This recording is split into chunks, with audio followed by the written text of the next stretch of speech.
Welcome back, friends. Here is a quick video on how to find the time of flight when you are given with the velocity only in a for a projectile motion. So if you are given that this is a cliff and the height of the cliff is, let's say this is 20 meters, and then you are firing a projectile from this point, and then you are firing at 14 meters per second at an angle of 30 degrees with respect to the horizontal surface. So how can I find the time of flight, time value? That's what I wanted to find out. Now I can easily find the x and y component. This will give me 14 cos of 30 degrees. This will give me 14 sine of 30 degrees, and 14 cos 30 degrees will be 14 cos 30 is equal to 12.12.12. 14 sine 30 is 14 sine 30 is equal to 7. So I have these two components. Now I wanted to find the time of flight. So if I use the horizontal distance equation, so that is delta d equal to vi xt plus half at square. Acceleration in horizontal direction is 0 always. You can look into my previous videos. I have explained it in detail why the acceleration in the horizontal direction is 0. And then vi x horizontal component is 12.2, so this is 12.12. I wanted to find the time of flight. I'm stuck now. This thing is not given to me. Range, the horizontal distance in x direction, is not given to me, so I can't use this formula. I have to apply some other method. So I'll go into the vertical direction.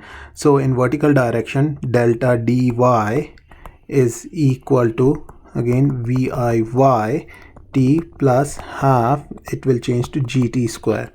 So delta d, vertical displacement. If I throw something in the vertical direction with certain velocity like this, it goes up like this and comes down here, and I'm throwing it with 7 meters per second.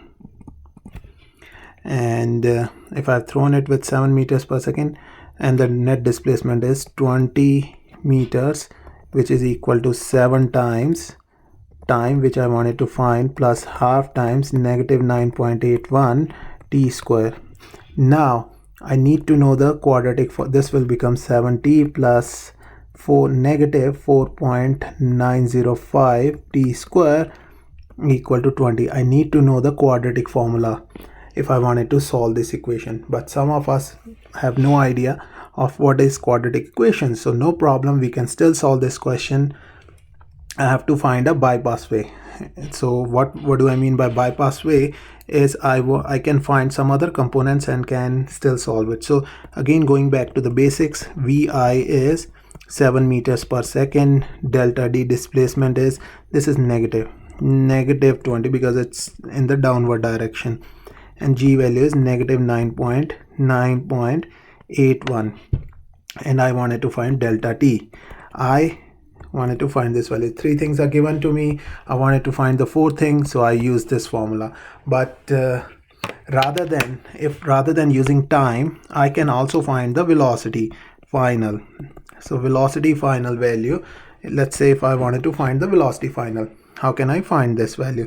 So I can find this value as v final square equal to v initial square plus 2g delta d in this case. So g value is negative 9.81, delta d is 20 negative, and then initial velocity is 7 square, and final velocity we wanted to find out. So that's gonna give me, if I try and simplify this, this will give me, I'm gonna use this space from here to here. So 749, this negative and negative will become positive, so plus 20 times 2 times 9.81 will give me 392.4. v final square, v final value will come out to be plus 49, and square root answer, this value is 21.0. So that is the velocity final, this much meters per second. So that's the value which we figured out. Now I'm short on the space, so I'm gonna erase it from here because this is of no use. So I'm gonna erase this, and velocity final, I have the velocity final value. I'm gonna write all the parameters. I got the velocity final here, so I'll write it as 21.0 meters per second. So this, just before it hits the ground here, the velocity is 21.0 meters per second. Now I wanted to find the time. So if the velocity final is given to me 21.0, and what else is given to me, g value is negative 9.81, and velocity initial is also given to me, which is equal to 7 meters per second. So I can use this formula, v final minus v initial divided by time equal to g. It is equal to a, but because we are talking about the vertical direction, so I'm replacing, wherever we talk about acceleration, I'm replacing with the acceleration due to gravity. So this value is negative 9.81. Where in kinematics we'll always take this value as negative 9.81 because acceleration due to gravity always acts in the downward direction. It is equal to, velocity final is 21 minus 7 divided by time. This time will go, I can put a 1 here. If nothing in the denominator, I can cross multiply. So this will give me, I'm gonna erase this. So this is negative 9.81. T equal to 21 minus 7 will be 14, and dividing both sides by negative 9.81, negative 9.81. So time value will come out to be 14 divided by 9.81. That comes out to be 1.42.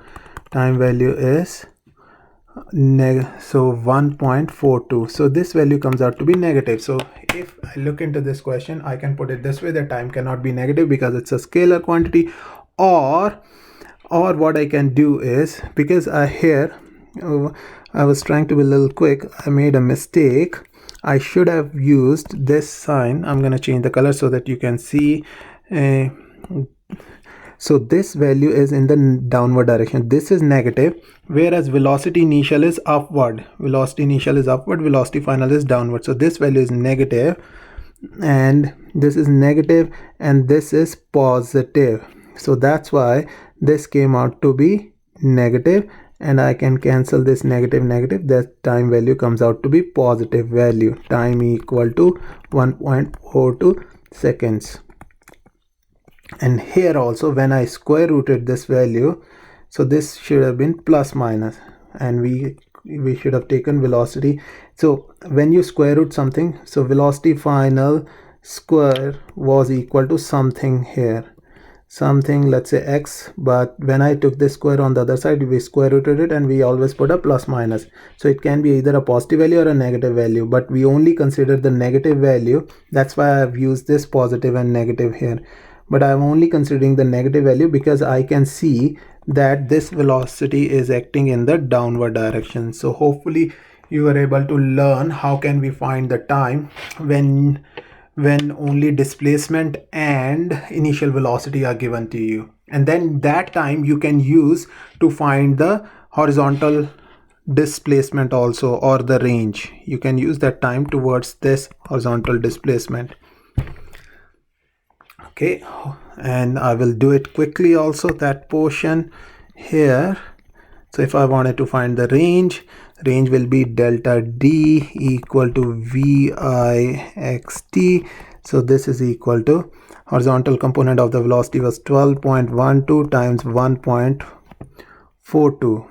So 12.12 times 1.42, that's gonna give me 17.2 meters. That's the horizontal displacement or the range. So thanks for watching. Have a good day. Bye.